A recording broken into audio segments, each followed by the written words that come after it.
This video is going to be about the GMO debate. And I'm on the Facebook page for Beach Veterinary Hospital. Now, what does this have to do with GMOs? Well, I'm going to explain what's going on here, and it is a really disturbing story about what's actually happened regarding this debate. Very disturbing. So, this person blogs about things that are related mostly to the business, and you can see all these pictures here talking about animals and animal care and animal health, and a lot of interesting things on here. But she also talks about nutrition being related to animal health too. This was one I found really interesting. Is this cheetahs going down and catching a fish? It's so cool. Who says cats can't swim, right? So one of the things blogged on here is about kidney issues. And this article here is Roundup Ready GMO might be contributing to bladder and, if you click on it, bladder and kidney stones. Okay, so we have an argument here that's not given with an entirely strong degree of conviction. Well, that's okay. Let's see what she has to say about it. Why would she say that it might be?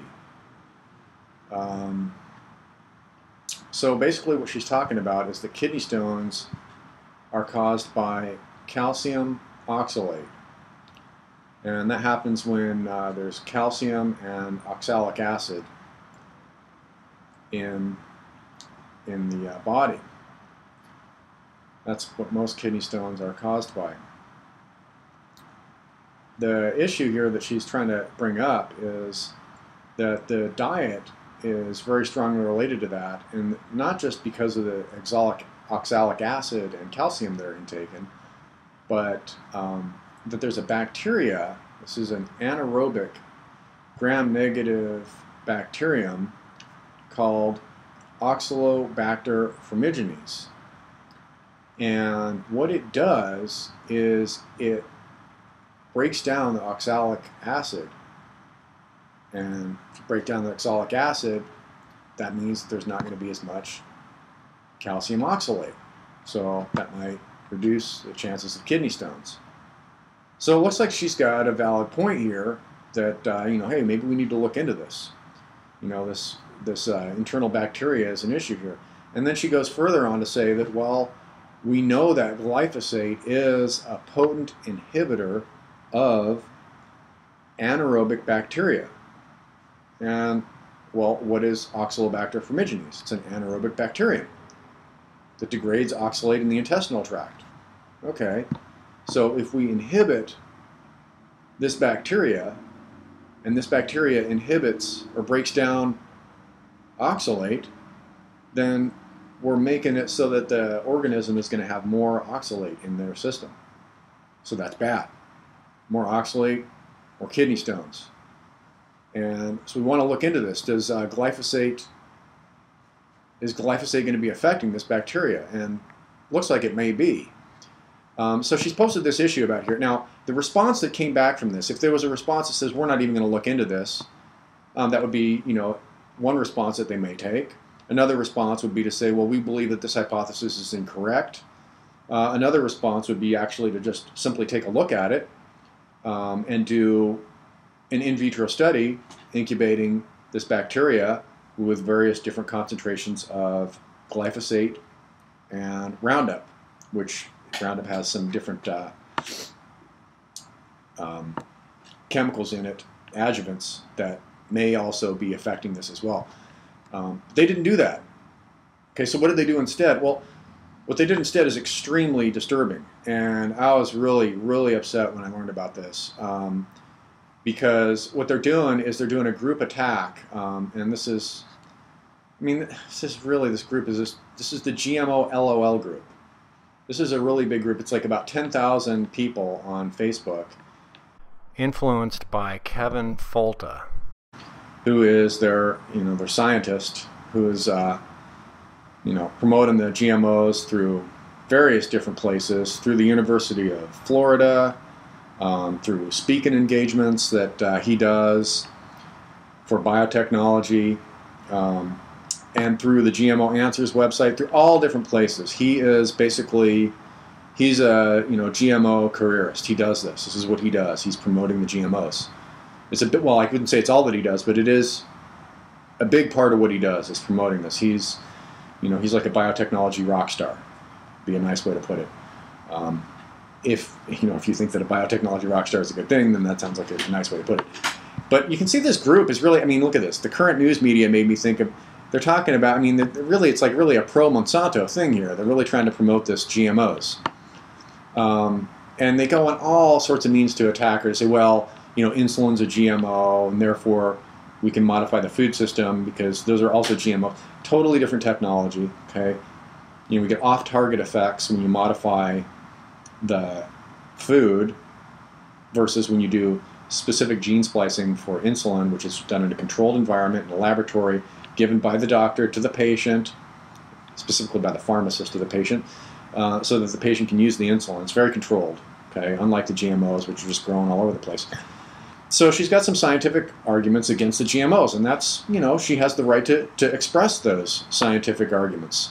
But what do they do instead is they come back here and what are they doing? They're talking about, she can't even actually respond on here. They're talking about how they got her blocked, and she's blocked now. And some of the comments on here are even really disturbing too. Let's see if I can find some of these. They were talking, they're basically making fun of the post about the kidney stones. They think it's funny. They're making a joke about like a dog boner.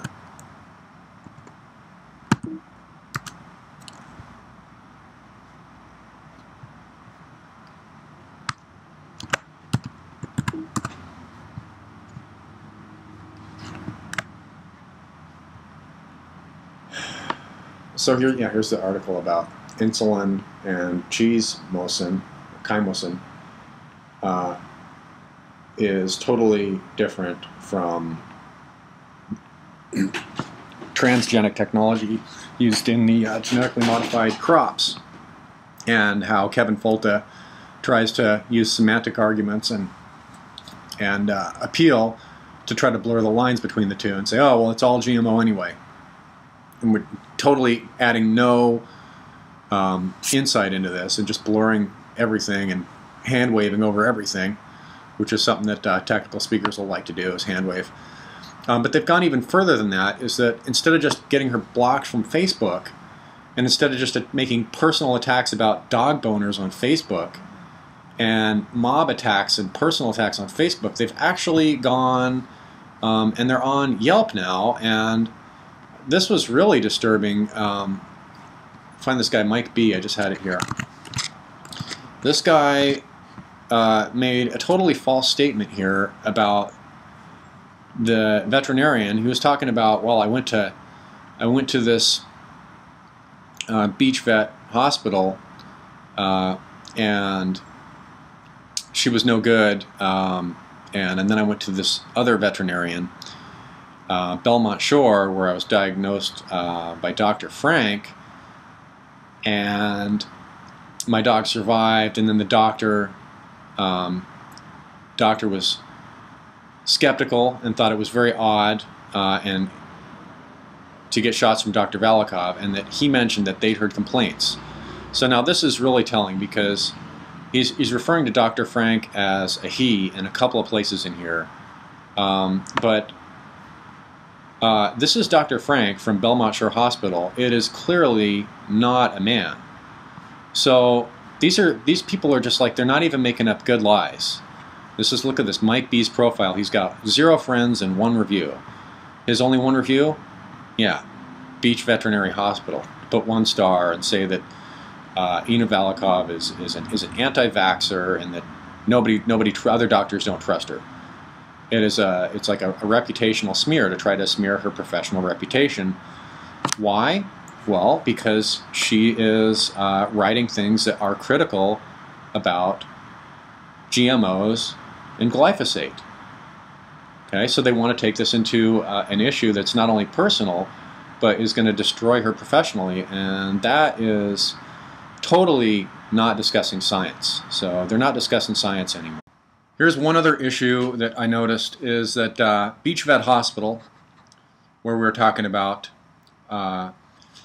Ina's workplace, another blog and putting it on Twitter, Frank and Foode from Biofortified, is putting a picture. What they did is they went to her work and they stuck this little plushie toy, the Frank and Foode plushie toy, in a tree that's right in front of her work, and took a picture of it.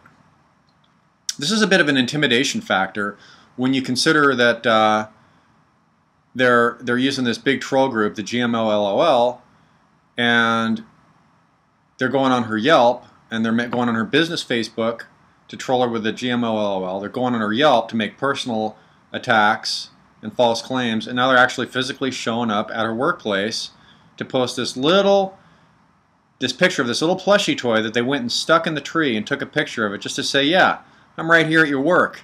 I own you. I'm here. It's just rubbing it right in her face. And I think it's very intimidating to somebody who is just, I mean, she's just one person. She's a veterinarian. What is she doing? You know, she's trying to help animals out.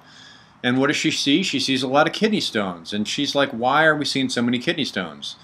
Well, you got to look at a bunch of different factors. And then, well, what happens if you mention about GMOs?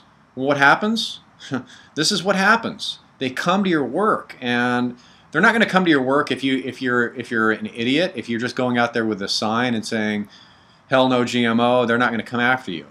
Okay, the reason they're coming after Ina is that she actually has something intelligent to say. Okay, because they think that they own science. And they don't own science, and she's pointing out a lot of the things that they've done wrong in their scientific arguments. And she's a veterinarian. It means that she's gone through veterinary school. It means she's gone through biology. It means she's a scientist too.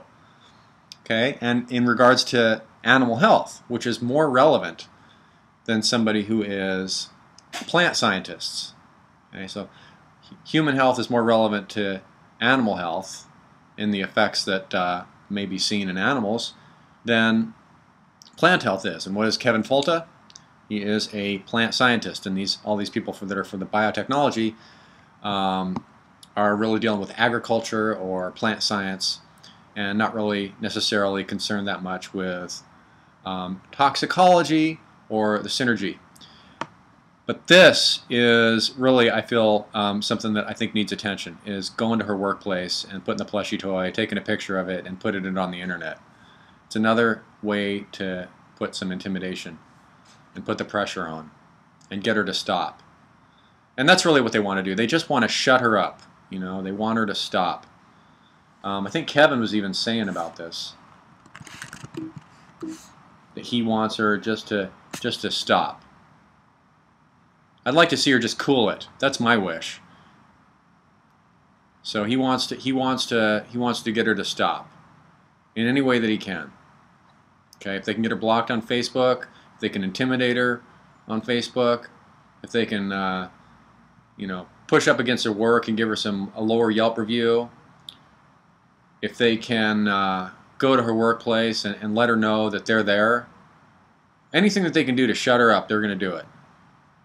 Why? Well, she's a threat to them. They don't like what she's doing.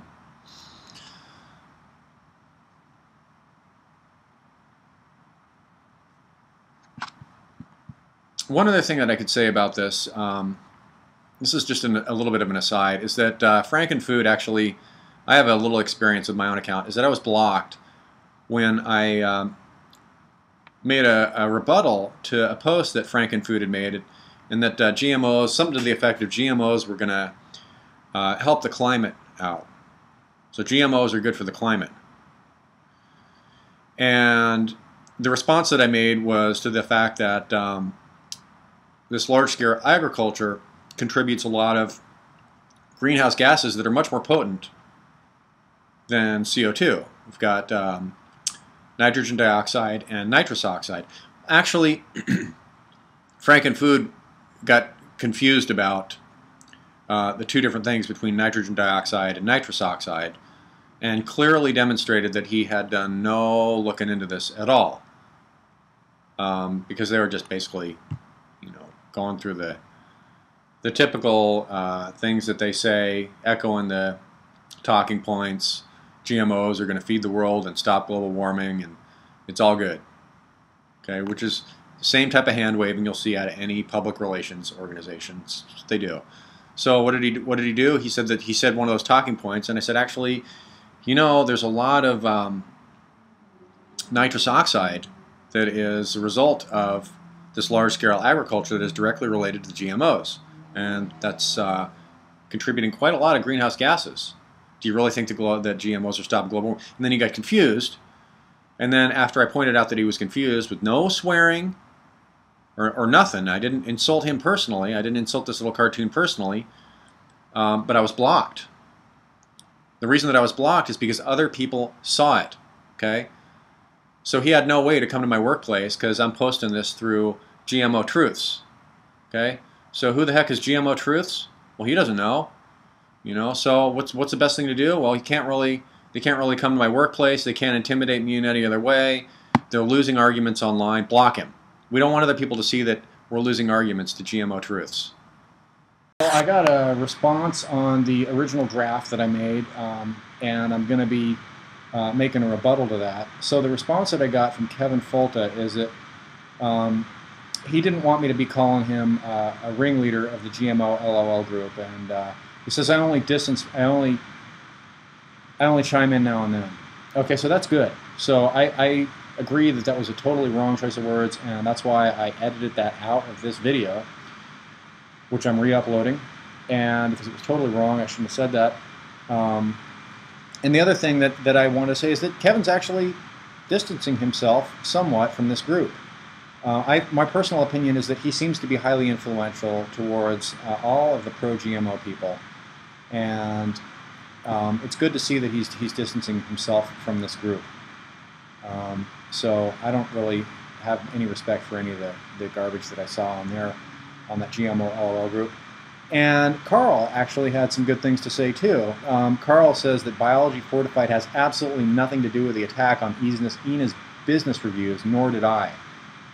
So that's a good thing too, and I think that the people who are looking up to Karl von Mogel and Kevin Foode might want to take into consideration that these two influential people don't condone the personal attacks on Ina's business.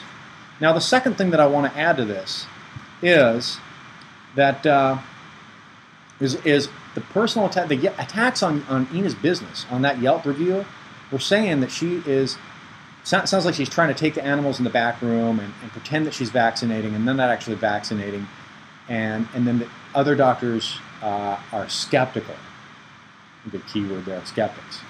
Okay, so why do I feel that's irrelevant? Well, it occurred right around the same time we got all these attacks on Ina, and the attacks that originated on this GMOLOL group and against her on her Facebook and getting her blocked from Facebook are accusing her of being anti-vax. Here's GMOLOL right here.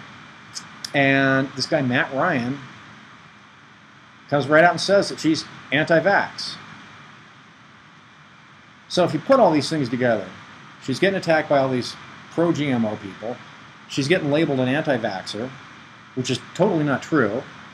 As far as she's expressed to me, she said, "I vaccinate the animals in front of the patient, in front of my customer. So I do it right on the table, and I'm not anti-vax." So this guy says, "Here's proof that Ina is a member of an anti-science group that promotes anti-vax hysteria." So they're trying to put this on her. They're trying to say that she's anti-science and that she's anti-vaccine. Whether you're anti-vaccine or not, or what your take is on this, shouldn't matter. The point is that these claims about Ina being anti-vax are not true. And when you actually take a look at this image, this guy took a screenshot. What it is it looks like, as far as I can tell, Revolutionary Army taking action against GMOs, and it looks like somebody posted something on there about vaccine injury data. So does that mean that somebody posting something on this group, that Ina is a member of this group, means that Ina is anti-science and anti-vaccine? That's the kind of thinking that we have to deal with. We have to think down to this level. So this guy is trying to make this like very loose correlation. Somebody posted an image about government wiping vaccine injury data. I don't know what the deal is with that. Being associated with a group, which Ina is a member of, which complete ideas she doesn't necessarily ascribe to. Okay, that's like saying that, you know, if you're a Democrat, that you have read the party platform and you agree to everything 100%, or libertarian, or Republican, or doesn't really matter what. The point is that it's trying to make the association from